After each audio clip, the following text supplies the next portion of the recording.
Kuwait's ex-premier, officials acquitted in corruption case. A Kuwaiti court has acquitted 2 former ministers and their co-defendants of the corruption charges they faced. Dubai, United Arab Emirates. A Kuwaiti court on Tuesday acquitted 2 former ministers and their co-defendants of the corruption charges they faced in an explosive case that tarnished the government and was widely seen as a test of accountability. The charges against Kuwait's former Prime Minister Sheikh Jaber al-Mubarak al-Sabah and his ally, former Interior Minister Sheikh Khalid al-Jarrah al-Sabah, along with other officials, concerned the embezzlement of $790 million that had gone missing from a military aid fund years ago. The judge had placed the case under a gag order and the evidence presented in trial remains unknown to the public. Still, the past year of twists and turns in what became known as the Army Fund case garnered local headlines and transfixed much of the country, raising hopes of a reckoning in the Gulf Arab state about endemic government corruption that long has hurt public trust.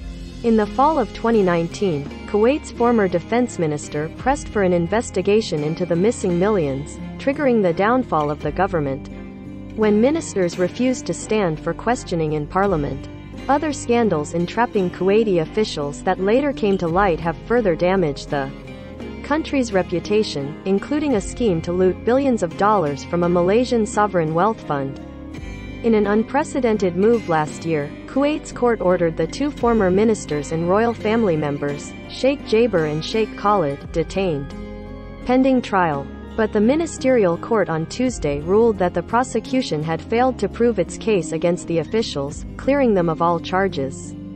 The defendants' legal team celebrated the acquittal. Many Kuwaitis saw the decision as an unsurprising yet disappointing example of their country's faltering graft prosecutions.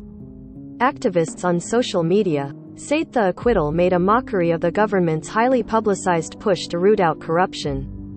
"We don't know where the money that was stolen in the army fund went, and many other billions missing with it," tweeted outspoken Kuwaiti opposition figure Badr al-Dahoum. "But I am certain that the corrupt and their supporters will be punished in this world and the hereafter."